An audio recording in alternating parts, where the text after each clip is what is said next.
How do we simplify this? Given 2 divided by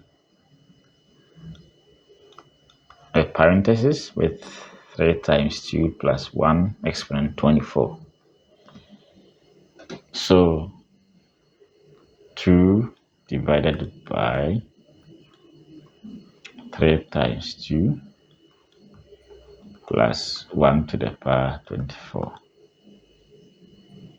Now we can apply PEMDAS here.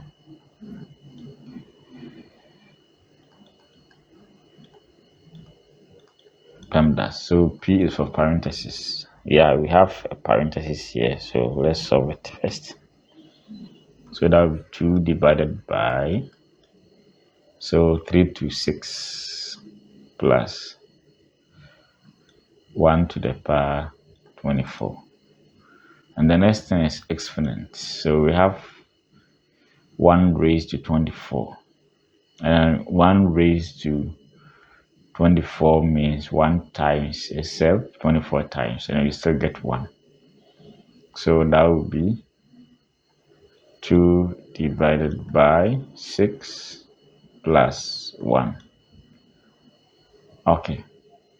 Now the next thing it will be multiplication, and no multiplication in. Then we have division. So we have to divide this. That will be 2 divided by 6, okay, plus 1. Yes, plus 1. And this side will be 1 on 3 plus 1. We can make this side over 1, then find LCM. LCM is 3. 3 into itself is 1. 1 times 1 is 1. Plus 1 into 3 is 3. 3 times 1 is 3. So the final answer will be 4 on 3. As simple as that.